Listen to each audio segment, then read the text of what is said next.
오늘은 다니엘서 함께 보고자 합니다.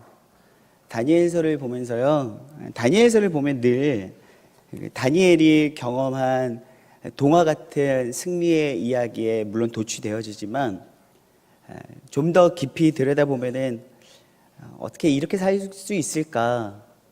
동시에 이렇게 살고 싶다. 앞에 수식어를 하나 더 붙인다면 믿는 사람이라면, 하나님을 믿는 사람이라면 참 이렇게 살고 싶다. 진짜 이렇게 살고 싶다라는 생각이 들고 다니엘서를 쭉 읽어보면서 구하게 되는 기도 제목이 하나 있다면 하나님 믿음을 더 주십시오. 하나님 더 굳센 믿음을 주십시오라는 기도 제목이 하나님 앞에 드려지게 되는 것 같아요. 다니엘 하면은요, 한때 다니엘 학습법이라는 말이 있었어요. 그러니까 어떻게 모르겠어요. 저는 목회자로서 전혀 그런 부분에 대한 매력이 안 느껴지는데, 어떻게 보면은 이 다니엘서를 보면서 영재 교육에 대한 그 모티브가 나타나는지는 모르겠지만, 다니엘 학습법이라 가지고 한때 뭔가 굉장히 유행이었었거든요. 아무래도 다니엘이 지금의 청소년들 나이 때부터 이 다니엘서가 시작되어서 그런가 봐요. 다니엘서의 배경은 주전 605년경, 그러니까 여호야김이 다스린 지 3년이 되던 해라고 나오는데 바로 주전 605년경이거든요. 이 주전 605년경에 이 이스라엘이, 이 남유다가 처한 정세는, 이미 북이스라엘은 아수르에 의해서 멸망당해 버렸고, 그나마 이제 하나님의 선민으로서 명맥을 유지해 가던 이 남유다는 강대국들 사이에, 열강 사이에 끼어서 여기저기 눈치 보면서 생존 전략을 짜고 있던 어떤 그런 시대였죠.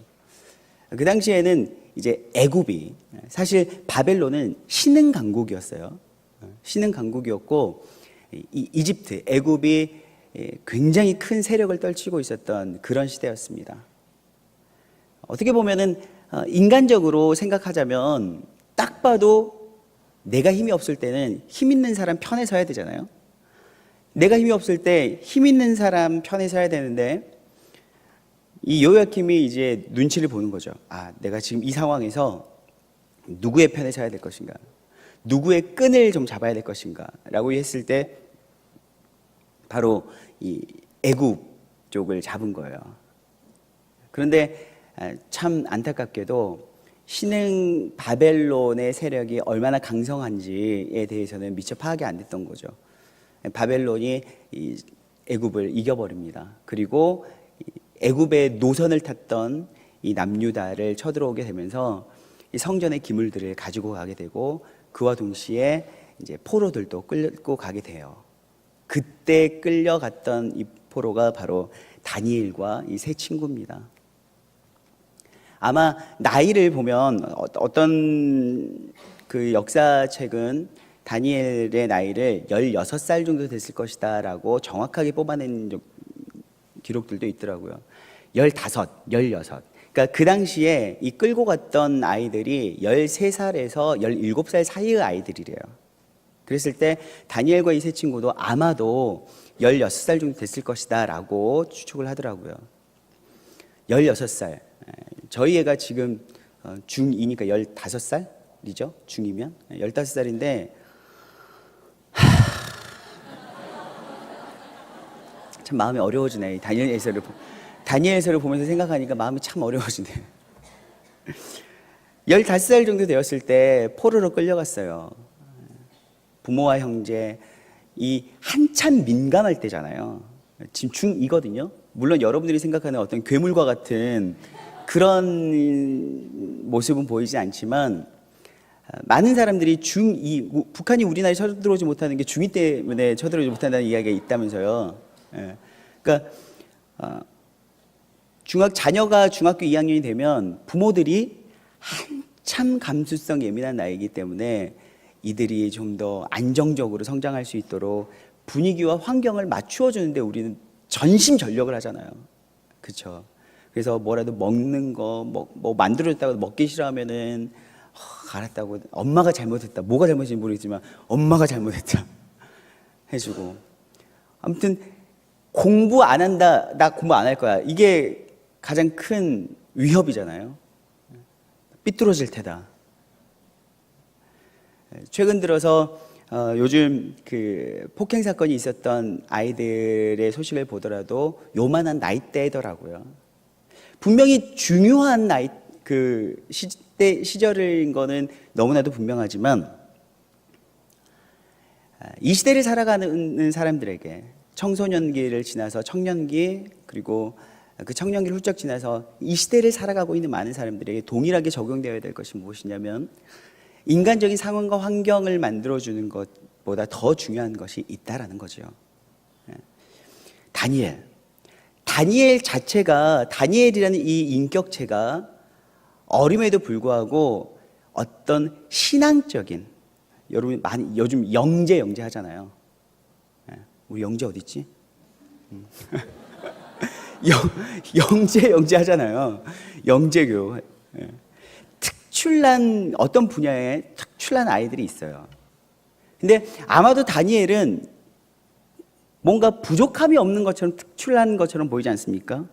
4절 보면 뭐 용모가 아름답고 모든 지혜를 통찰하며 지식에 통달하며 학문에 익숙하며 왕궁에 살만한 소년을 데리고 오게 하였는데 그가 다니엘이었다라는 거죠.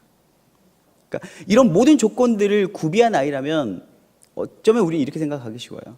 뭐 그 정도 타고났으니까 이런 삶을 살만 하네 라고 생각할 만하죠. 그런데 여러분 그에게 성경을 통해서 그에게서 바라볼 수 있었던 것은 그가 가진 타고난 조건들이 아니라 그가 무엇을 붙잡았는지에 대해서 우리가 바라봐야 될 것입니다. 다니엘도요 15, 16 이 사춘기 우리가 지금 흔히 말하는 사춘기의 아이들이었고 그는 상상할 수 없는 이 격변기를 거쳤다는 거죠. 부모 형제로부터 헤어졌고 그리고 참 비참한 포로 생활로 이어졌고 끌려오게 되었고 낯설고 물서른 이곳에서 포로로서 물론 왕궁으로 잡혀갔지만 철저히 자신의 존재감은 모든 것이 무시된 채 왕궁에서 바벨론의 사람으로 키워졌어야 됐거든요. 글쎄요.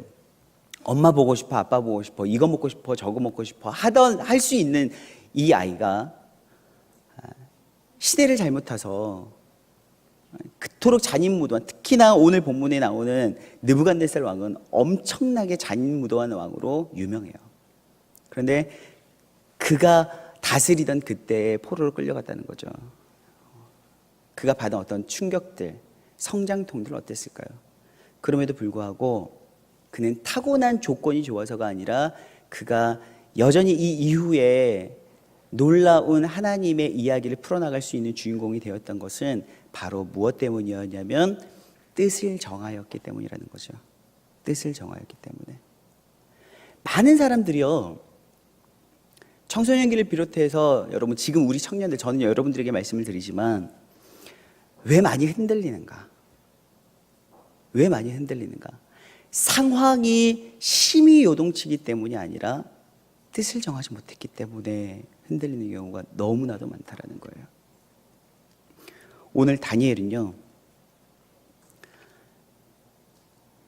그 어린 나이에 참 힘든 선택을 했어야 됐어요. 오늘 성경을 보면요 유다 왕 요야킴 또 바벨론 왕 느부갓네살 또 2절에 처음 시작을 뭐라고 나옵니까? 2절을 한번 봐보시겠어요? 2절 본문 한번 봐보세요. 2절 시작. 네, 아멘. 네, 주께서라고 시작되고 있어요. 왕, 권력과 여러분 통치하는 1인자가 왕이잖아요. 유다 왕 요야킴의 통치 가운데 살았고 이제는 느부갓네살 왕이 통치하는 시대로 넘어갔습니다. 그러나 그를 통치하고 다스리는 진짜 통치자 누구였냐면 바로 주님이었다는 거죠. 우리 또한 마찬가지입니다. 우리가 살아갈 때요 우리는 너무나 많은 다스리는 자를 경험하게 되죠. 여러분들을 다스리는 사람들이 있어요. 여러분, 세상 속에서 여러분들보다 더 위에서 더 어떤 강력한 힘을 가지고 여러분들의 영향력을 행사하면서 여러분들 다스리는 분들이 누구입니까? 예를 들어서 회사만 가더라도, 출근하게 되면 회사만 가더라도 여러분들을 다스리고 통치하는 사람이 있죠. 뭐 회사의 상사들, 직장 상사들이 있어요. 물론 요즘은 너무나 많이 상황과 환경이 좋아졌고 또 누구나 좀 자신의 목소리를 낼 수 있는 상황이 되었다고 하지만 여전히 인색이라는 것이 쓰고 매운 건 매 한 가지죠. 그렇다고 하더라고요. 모르겠어요. 저희 간사님들도 제가 느부갓네살 같은 사람인지는 모르겠지만 여러분들에게 영향력을 행사하는 왕 같은 세력이 있을 것입니다. 그럼에도 불구하고 여러분들 선택을 하셔야 돼요. 진짜 나를 다스리는 자가 누구인지, 나는 누구의 통치를 받을 것인지, 왕이냐 주님이냐, 왕이냐 주님이냐.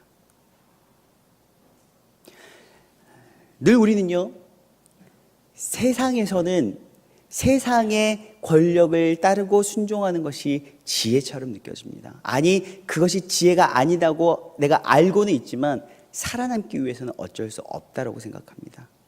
흔들리는 것이죠. 주님이 나의 주님이십니다. 하나님이 나의 주님이십니다. 라고 그토록 고백하고 찬양하고 눈물을 흘리지만 세상 속으로 나아가면 여전히 흔들립니다. 여러분, 우리가 왜 예배해야 합니까? 우리를 통치하시는 분이 누구인가를 우리가 정확하게 다시 한번 인식하기 위해서입니다. 왜 우리가 예배해야 합니까? 하나님의 통치를 받으면서 세상 속에서 여전히 생명력 있는 그리스도인으로 우리가 살아가기 위해서입니다. 어제 밤늦게 말씀을 준비하기 전에 페이스북을 보면서 아는 분이, 지인분이요, 사진을 한 장 찍은 걸 올렸더라고요. 화분에 뭐랄까, 네잎 클로버가 이렇게 잔뜩 피어 있었어요. 근데 파릇파릇하게 피었고 거기에 예쁘게 분홍색 꽃까지 이렇게 피어져 있더라고요. 그런데 그 꽃이 피어져 있는 그 화분에는요, 사람들이 버린 담배꽁초들로 가득한 거였어요. 그러면서 놀라운 생명력이라는 어떤 글과 함께 그 사진을 올렸더라고요. 그러면서 가슴이요, 뭉클하면서 눈물이 나더라고요. 우리가 사는 곳이 그렇지. 우리가 살고 있는 세상이 그렇지. 우리가 살고 있는 세상은 이 고운 양분들과 좋은 영양분들과 어떤 퇴비 같은 것들이 잘 섞여서 잘 자라날 수 있도록 좋은 토양밭으로 만들어진 것이 아니라 쓰레기와 담배꽁초가 버려진 그런 세상이지. 그러나 우리가 왜 예배해야 하는가? 바로 그런 세상 가운데에서 파릇파릇하게 꽃을 피울 수 있는 진짜 생명력을 가진 그리스도인이 되기 위해서. 아멘이십니까? 그러면 우리가 어떻게 그렇게 생명력을 가질 수 있는가? 바로 우리를 다스리는 자가 세상의 왕이 아니라 주님이심을 선택할 때라는 거예요. 세상 속에서 일주일 동안 많이 흔들렸다면 여러분, 오늘 이 시간 예배하러 주님 나왔을 때, 여러분들 나왔을 때 여러분들 오늘 선택하셔야 돼요. 뜻을 정하셔야 돼요. 무엇이냐? 난 누구의 통치를 받고 있는가? 난 지금까지 어떤 권력의 선택을 하고 살아왔는가? 여러분을 다스리는 자가 누구입니까? 주님이십니까? 아멘입니다. 다니엘은 어렸지만 바벨론으로 포로로 끌려가서 그는 결심했습니다. 바로 뜻을 정했습니다. 뜻을 정한다라는 말은요, 바로 자신의 마음 위에 놓다라는 것입니다. 마음 위에 놓다. 뭔가 강력하게 마음을 굳게 붙잡는다라는 어떤 그런 의미로도 통용이 되겠지만 내 마음 위에 놓는다. 무엇이냐면 내 마음의 가장 우선순위로 놓는다라는 거예요. 오늘 그는 먼저는 나를 다스리는 자가 누구인가를 그의 마음 가운데 놓았습니다. 결코 어떠한 상황이 오더라도 나를 다스리는 자가, 눈에 보이는 권력자가 내 눈에서 서슬퍼하게 나를 위협한다고 할지라도 두려우나 그럼에도 불구하고 나는 여전히 나를 다스리는 자가 주님이심을 고백하겠다라는 거죠. 여러분들의 삶에 주님의 통치하심이, 주님의 다스리심이 실제가 되어지길 소망합니다. 오늘 참 다른 때하고 다르게요, 이 다니엘서를 보면 이 16살, 15살, 17살 정도 됐을 것 같은 이 소년들의 이름을 참 중요하게 이 다니엘서의 초반부에 기록하고 있습니다. 다니엘. 여러분, 다니엘의 이름의 뜻이 뭔지 아시나요? 다니엘. 다니엘은요, 하나님이 심판하신다라는 뜻입니다. 심판자 하나님. 그러니까 나의 삶의 옳고 그름을 오직 하나님께 있다라는 거예요. 나를 다스리는 자, 나의 권력자가 아무리 느부갓네살이라고 할지라도 나의 삶의 옳고 그름을 심판하신 분은 주님이시다.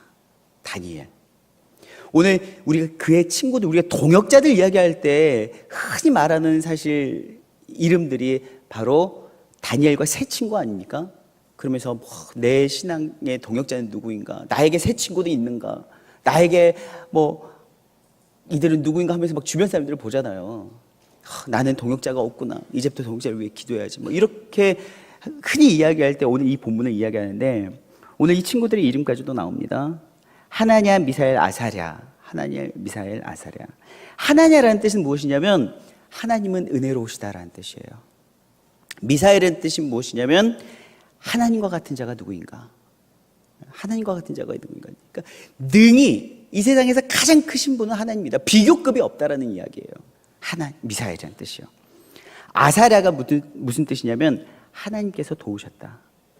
나의 도움 되시는 하나님이라는 뜻입니다. 그런데 바벨론이 이들을 데리고 가서 그저 그들의 어떤 달란트와 무엇만 이용하는 것이 아니라 그 존재 자체를 바꿔버리려고 해요. 이름을 바꿔버립니다. 성경 속에서 포로로 끌려가거나 아니면 어떤 상황이 됐을 때 그 이름을 개명하게 되는 부분은 굉장히 많이 나오죠. 우리가 그토록 잘 알고 있는 꿈의 사람 요셉. 꿈의 사람 요셉도 이집트로 끌려가서 총리가 되었을 때 여러분 그의 이름이 어떻게 바뀌었습니까? 사브나빠네아라는 애굽식의 이름으로 바뀌어버렸죠. 우리가 흔히 에스더 하잖아요. 이 에스더는요, 페르시아식 이름이에요, 사실. 에스더의 원래 히브리식 이름은 뭐예요? 하다사라는 이름을 가지고 있습니다. 하다사. 사실 우리가 흔히 알고 있는, 사실 다니엘의 새 친구 하지만 우리가 흔히 다니엘 하다 보니까 다니엘만 알고 있지, 다니엘의 새 친구의 이름은 보통 우리의 입에 뭐라고 붙어요? 사드락과 메삭과 아벳느고라고 하죠.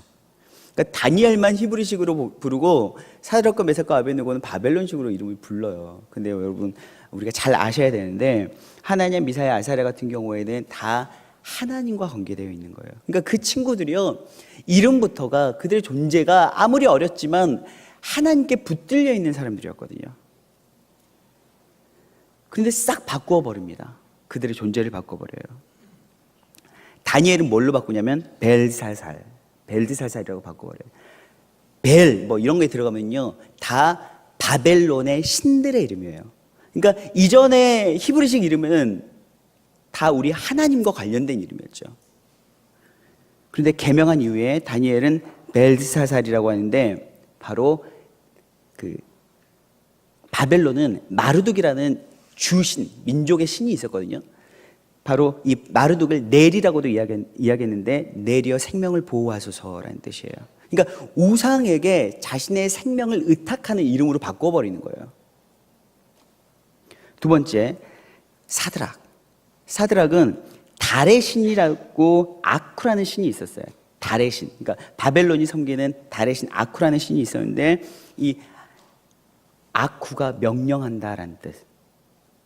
또 메삭은 원래 이 미사엘이었잖아요. 미사엘. 하나님과 같은 자가 누구인가라고 하는데 참 조롱하는 것 같아요. 하나님과 같은 자가 누구인가라는데 이 미사엘을 메삭으로 바꾸면서 아쿠와 같은 자 누구인가.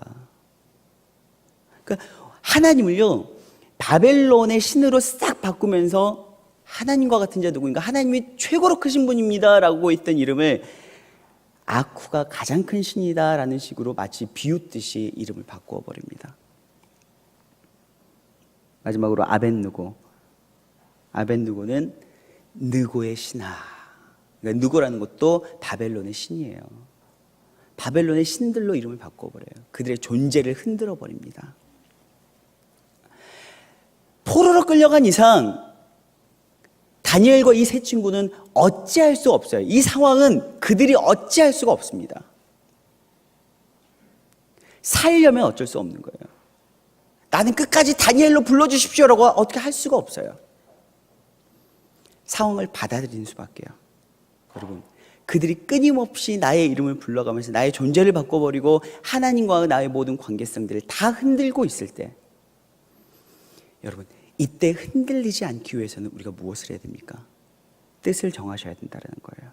여러분들의 마음의 최우선순위에 무엇이 있는지, 여러분들의 마음의 우선순위에 무엇을 두는지에 따라서 여러분들의 삶이 흔들리지 않고 흔들리고 둘 중에 하나가 된다는 것이죠. 여러분, 세상 속으로 나아갑니다. 우리가 아무리 이렇게 예배를 드렸지만 세상 속으로 나아가면 우리의 존재가 흔들려요. 우리는 이곳에서 하나님 끊임없이 이야기하십니다. 넌 누구냐? 하나님, 그리스도인입니다. 그리스도인이 뭡니까? 그리스도를 따르는 자, 그리스도를 믿는 사람, 그리스도에게 순종하고 그리스도께 굴복하는 자입니다. 우리는 오늘 이런 정체성으로 예배드립니다. 모든 사람이 그리스도인이라는 정체성으로 오늘 함께 이 시간에 모였고, 흩어질 때도 우리는 그리스도인이라는 정체성을 가지고 흩어집니다. 그러나 세상은 여러분들 그대로 두지 않아요. 세상은 여러분들의 존재를 흔듭니다. 느부갓네살이 각각의 이름을 붙여주면서, 그 바벨론의 잔혹한 신들의 이름을 붙여주면서 하나님과 모든 관계를 끊어버린 것처럼 여러분들이 그리스도인이라는 것들을 여러분 흔들릴 겁니다.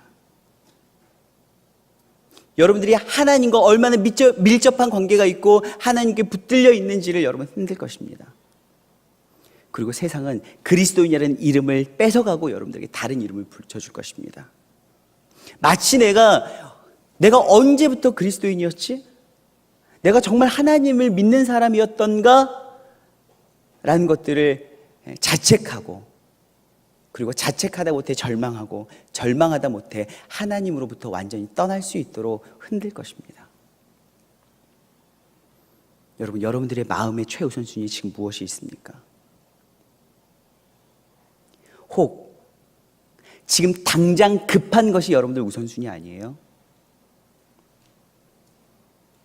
여러분들의 최우선의 가치가 무엇이에요? 그 마음의 우선순위, 마음의 최우선순위에 무엇이 있느냐에 따라서 여러분의 삶이 달라진다는 것입니다.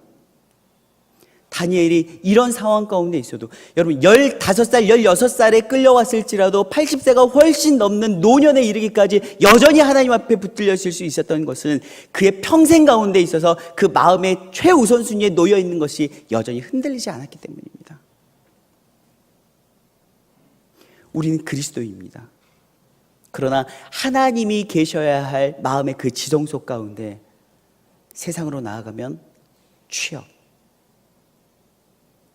취업보다 결혼이 더 급한 문제가 돼버리면 결혼이 또 우선순위로 올라가 버립니다. 아니면 나의 감정, 아니면 가정적인 문제, 나의 상황, 그 모든 것들이 뒤죽박죽 혼돈되어 버리죠. 그렇기 때문에 흔들려요. 여러분, 그래서 주를 바라보아야 합니다. 그래서 주를 바라보아야 합니다. 오늘 다니엘은요, 뜻을 정했습니다. 첫째는 내가 왕을 섬길 것인가, 주를 섬길 것인가. 주님을 섬기기에 좋은 상황과 환경은요, 역사적으로 한 번도 주어지지 않았어요, 인간에게. 다니엘도 마찬가지였어요. 그러나 그는 선택해야 했어요. 내가 왕을 섬길 것인가, 주를 섬길 것인가. 두 번째, 다니엘로 살 것인가, 벨사살로 살 것인가. 세상 사람으로 살 것인가, 그리스도인으로 살 것인가. 여러분 선택하셔야 돼요. 뜻을 정하셔야 돼요. 여러분의 마음 위에 그 우선순위를 놓으셔야 돼요. 세 번째, 다니엘은요, 또 하나를 선택했어야 됐어요. 또 하나의 뜻을 정했어야 됐어요. 무엇이냐면, 포로로 끌려오다 보니까 먹고 마시는 것도 내게 있지 않아요. 내가 먹고 싶은 것만 먹고 마시고 싶은 것만 마실 수 있는 상황이 안 되었다라는 거예요. 어떻게 보면 최상의 서비스가 주어진 거예요. 모르겠어요. 영재들을 발굴해서 영재들을 바벨론식 교육을 시키면서 바벨론화 되려는 목적이 있어서 그런지 모르겠지만 왕이 먹는 산의 진미를 이들에게 제공이 된 것입니다. 최상의 서비스 아닙니까? 남들이 보면은 정말 부럽죠. 정말 부러워요. 왕이 먹는 걸 먹는다는 거예요. 그러나 다니엘은 이 음식이 어떤 음식인지 알았어요. 그러면서 이렇게 뜻을 정합니다. 왕의 음식과 그가 마시는 포도주로 자기를 더럽히지 아니하리라. 이 음식이요, 어디서부터 왔냐면 바벨론의 신들에게 제사 지냈던 음식이 왕에게로 오고 그 왕이 자신이 선택한 사람들에게 이 음식이 흘러가는 거죠. 어렸지만 그는 여전히 하나님의 통치를 받는 사람으로서 왕의 다스림이 아니라 주님의 다스림을 받는 자로서 이 음식을 단호히 거절합니다. 여러분, 우리가요, 세상 속에서 살다가 보면 맛있다 하면 다 먹으려고 해요. 몸에 좋다 하면 다 먹으려고 해요. 배고프면 다 먹으려고 해요. 아무 생각 없이 급하면 다 먹으려고 해요. 외로우면 아무나 만나려고 하고, 급하면 아무 데나 들어가려고 하고,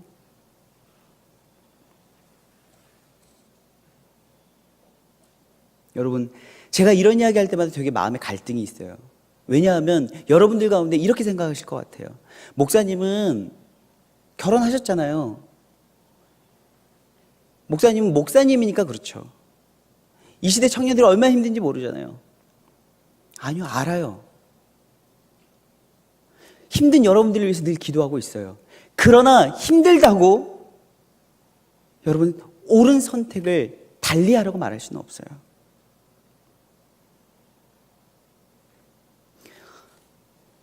쉬는 청년들 있잖아요. 아무것도 없이 그냥 쉬는 청년들이 지금 2년 새 최대치를 뚫고 있다고 합니다.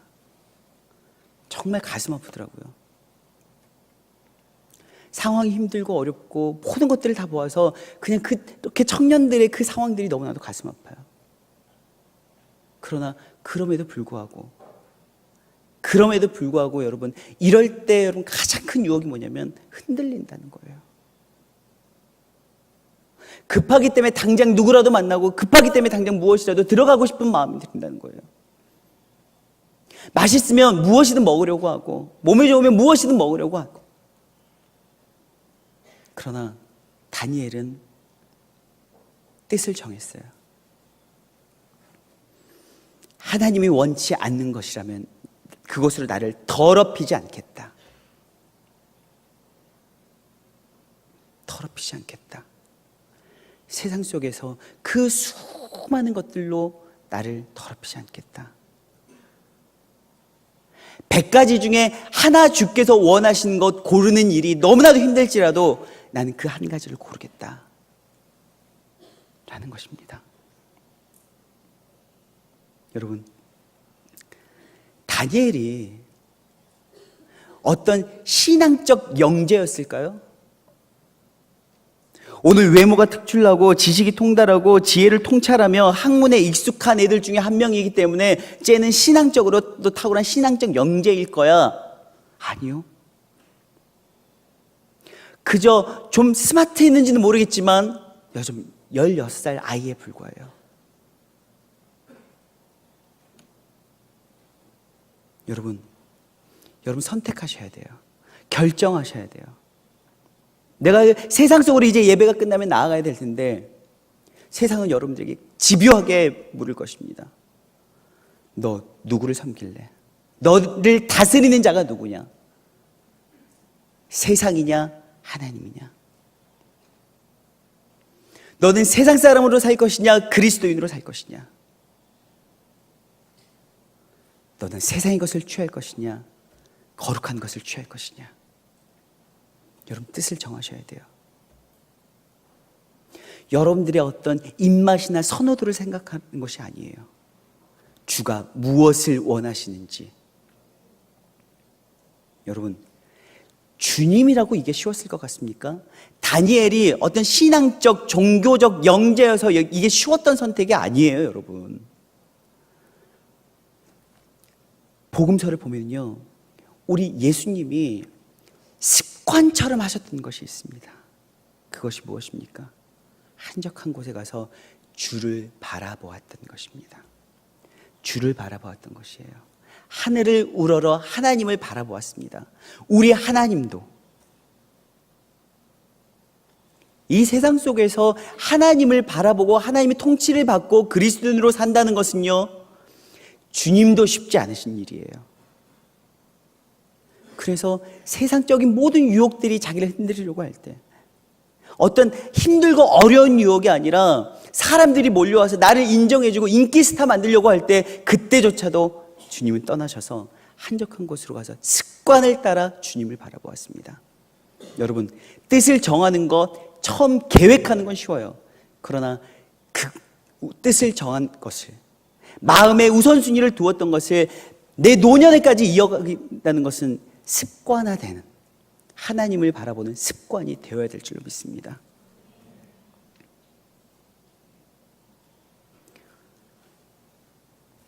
우리 주님도요, 배고프셨어요. 배고프셨다고요. 예수님이 공생애 시작하시기 전에 첫 번째 그가 유혹당했던 것이 무엇입니까? 40일 동안 굶주려 서 배고팠어요. 그러나 아무거나 먹지 않았어요.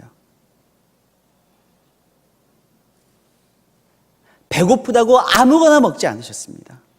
오늘 다니엘이 나를 더럽히지 않겠다,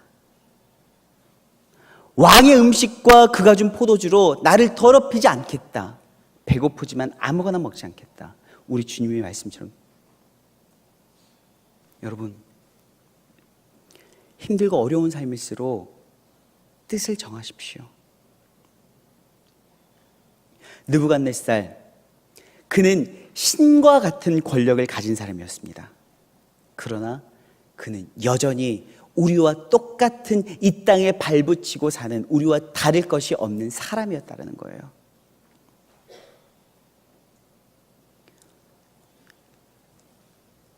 하나님이 짐승과 사람을 만드셨습니다. 그리고 사람에게만 허락해 주신 것이 무엇입니까? 바로 하나님을 바라보는 특권이었습니다. 느부갓네살, 특권이란 것은 더 잘 먹고, 더 잘 마시고, 더 좋은 옷을 입고, 더 좋은 집에 사는 것이 여러분 특권이 아닙니다. 하나님을 바라볼 줄 아는 것이 특권이에요. 느부갓네살, 그는 다니엘과 세 친구하고는 비교할 수 없는 위치에 있는 사람이었습니다. 그러나 그가 하나님을 바라보지 않을 때 어떻게 됐습니까? 다니엘 4장을 보면 느부갓네살이요, 짐승처럼 변해요. 네 발로 기어다니고 풀 뜯어먹고 살아요. 그렇게 변해버려요. 이게 무슨 의학적으로는 난광증? 제가 알아보니까 이게 정확한지는 모르겠어요. 그냥 알아봤더니 라이켄드로피? 태클 걸지는 마세요. 저 그 인터넷에 검색해봤어요. 이게 도대체 무슨 증상일까? 사람이 이럴 수 있나? 뭐 늑대인간, 뭐 이런 시초, 뭐 이런 것도 나오고 그러더라고요. 근데 그런 이야기를 일단 뒤로 하고, 뭐 영국의 어떤 왕들도 이런 난광증에 걸려서 짐승과 같이 든 어떤 정신적 질환을 앓았던 기록이 있다고 하더라고요. 어떤 모습으로 변했는지는 모르겠어요.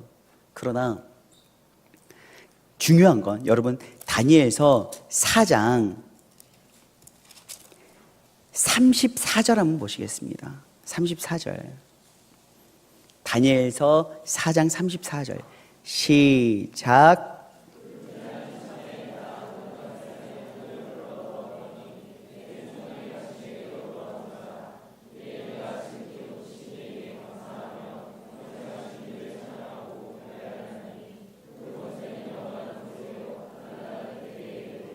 아멘.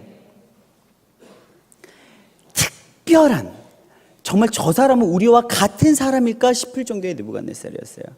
그가 마음 먹으면 못할 것이 없었어요. 우리와 먹는 음식의 수준 차이, 입고 있는 의복의 수준 차이, 살아가는 공간 비교할 수 없었어요. 그것이 특권인 줄 알았어요. 그것이 놀라운 은혜인 줄 알았어요. 그러나 그가 하나님을 바라보지 않을 때 그는 짐승과 같은 삶을 살 수밖에 없었단 말이에요. 그러나 그가 어떻게 다시금, 그에게 어떻게 다시 그가 회복되었습니까? 언제 회복되었습니까? 오늘 성경은 기록하고 있습니다. 그가 하늘을 우러러 보았을 때라고 나옵니다. 여러분, 헬라어로 사람을요, 안드로포스라고 합니다. 헬라어로 사람을 안드로포스라고 하는데, 이 안드로포스에는 어떤 뜻이 있냐면 위를 보는 사람, 위를 보는 존재라는 뜻이 들어있어요.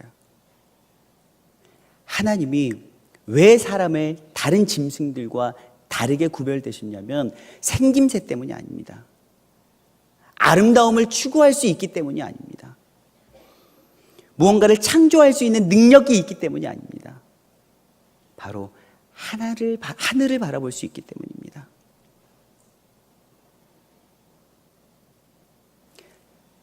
느부갓네살, 그는 마치 그가 신과 같은 권력을 누리며 있었을지는 모르지만 하늘을 바라보지 않았을 때 그는 짐승과 다를 바가 없는 본능에 충실한 존재였습니다. 그런다 그가 하나님을 바라보았을 때, 하늘을 바라보았을 때 그에게 총명이 돌아왔고 그가 회복될 수 있었습니다. 여러분, 하늘을 바라보십시다.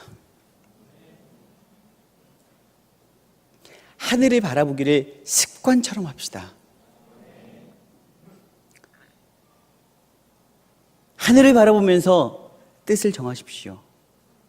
내가 이 수평적 권력의 다스림을 받는 자인가? 아니면 내가 하늘의 하나님의 다스림을 받는 자인가? 나는 세상 사람인가? 아니, 그리스도인인가? 나 지금 너무나도 배고픈데, 너무 허기진데 아무거나 먹을 것인가? 아니면 거룩한 주의 것을 먹을 것인가? 사랑하는 여러분, 여러분들이 살다 보면 다니엘이 경험한 것처럼 풀무불의 위협이 여러분들에게 다가올 수도 있습니다. 굶주린 사자굴의 위협이 여러분들에게 다가갈 수도 있습니다. 그러나 뜻을 정하십시오. 다니엘은 변치 않습니다. 풀무불 앞에서 주께서 우리를 보호하실 것입니다. 그러나 그리 아니하실지라도 내가 절하지 않겠습니다.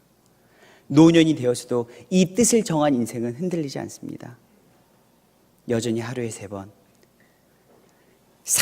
굶주린 사자굴에 던져 넣겠다고 할지라도 하루에 3번 하나님께 기도하기를 멈추지 않습니다. 뜻을 정한 인생은 세상이 흔들 수 없습니다. 하늘을 바라보며 하나님께 붙들린 사람은 세상이 흔들 수 없습니다. 땅이 여러분들을 흔들 수 없습니다. 십자가의 죽음도 예수 그리스도의 부활의 영광을 막을 수 없었습니다. 사랑하는 여러분, 이제 여러분들이 세상 속으로 나아갈 것입니다. 그리고 우리는 세상 속으로 나아가기 위해서 오늘 예배합니다. 그러나 기억하십시오. 흔들리지 마십시오. 뜻을 정하시고 이 정한 뜻이 변질되어지지 않도록 날마다 하늘을 바라보시길 원합니다. 함께 이 시간 우리가 찬양했으면 좋겠습니다.